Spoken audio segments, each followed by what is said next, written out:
जैसा कि आप जानते हैं, हम गुमनाम हिस्टोरिकल फैक्ट में गुमनाम तारीख पे बात कर रहे हैं। गुमनाम तारीख के उन पन्नों की बात कर रहे हैं, उन पन्नों को खंगालने की बात कर रहे हैं, जिस पर या तो बात की नहीं जाती या फिर हमारी आम आदमी को इसके बारे में पता नहीं है।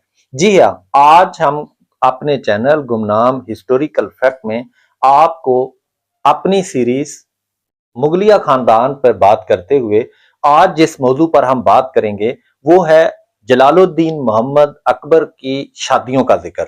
जैसा कि हम अपने पहले एपिसोड में ये बता चुके हैं कि जलालुद्दीन मोहम्मद अकबर क्या थे, आज हम उसकी शादियों के बारे में बात करेंगे।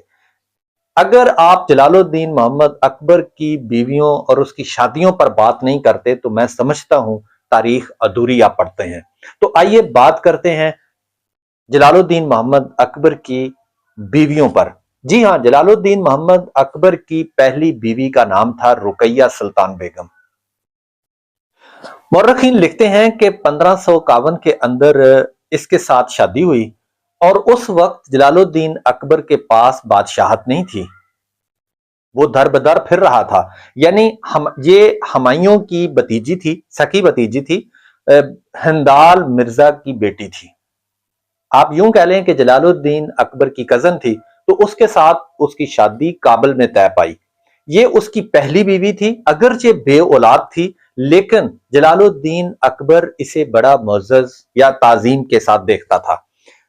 इसके बाद अगर दूसरी बीवी की बात की जाए तो जलालुद्दीन अकबर की दूसरी बीवी सलीमा सुल्तान बेगम थी।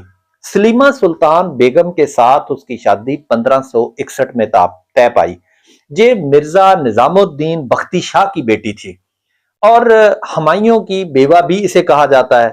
तारीख के अंदर ऐसा लिखा है कि ये हुमायूं की बेवा भी थी। ऐसा हो नहीं सकता कि वो अपने बाप की बेवा के साथ ऐसा करे, लेकिन वो उसका निकाह जो था वो लाहौर के अंदर उसका निकाह हुआ। ये एक तालीम याफ्ता बड़ी नरम मिजाज औरत थी।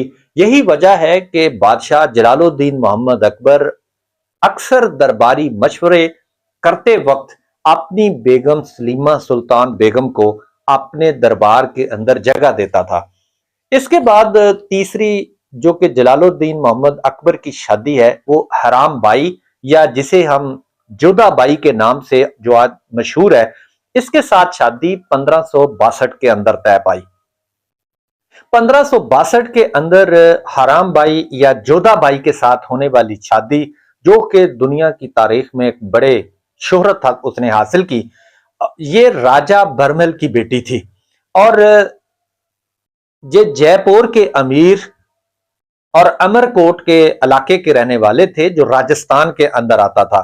मुगल राजपूत के अंदर इत्तेहाद जो पैदा किया वो कह सकते हैं कि इस जोधा बाई की शादी की वजह से हुआ।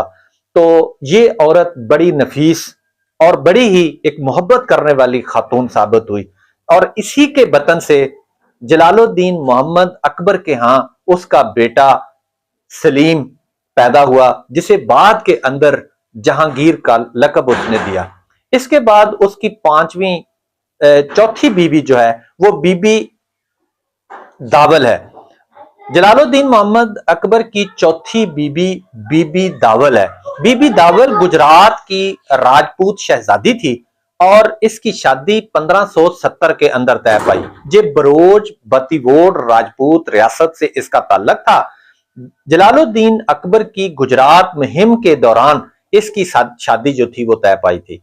इसी तरह अगर तारीख का मुताला करें तो जलालुद्दीन मोहम्मद अकबर की जो पांचवी बीवी थी वो मरियम जमा थी, जिसे फातिमा बेगम भी कहा जाता है। इसकी शादी 1571 के अंदर तय पाई।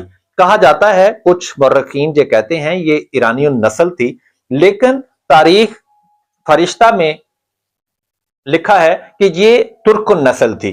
खैर, दरबार की एक बावकार मलका में से इसका शुमार होता था। इसकी मजहबी रवादारी की बड़ी मिसालें दी जाती हैं और एक मौरखीन ये भी लिखता है कि ये वही मरियम जुमा थी या जिसे हम फातिमा बेगम कहते हैं। ये फातिमा बेगम या मरियम जुमा ही वो खातून थी जिसकी वजह से हिंदुस्तान के अंदर शिया मजहब को तकवीयत मिले। इसके बाद जो छठी जलालुद्दीन मोहम्मद अकबर की बीवी है महरुन्निसा। ये महरुन्निसा मगरबी बंगाल से ताल्लुक था और बंगाल अशरफिया खानदान से इसका ताल्लुक था। अकबर की मशरकी मुहिम्मात के दौरान इसके साथ निकाह हुआ और ये महरुन्निसा भी बड़ी बाज़ौक खातून के तौर पर शुमार की जाती है। ये वो छह बीवियां थी जिनका जिक्र तारीख में मिलता है और इसके साथ साथ मौरखीन ये लिखते हैं कि इन छह बीवियों के अलावा भी जलालुद्दीन मोहम्मद अकबर की कोई 36 यानी 36 शादियां थी जो उसने मुख्तलिफ सल्तनतों या मुख्तलिफ खित्तों के अंदर कर रखी थी।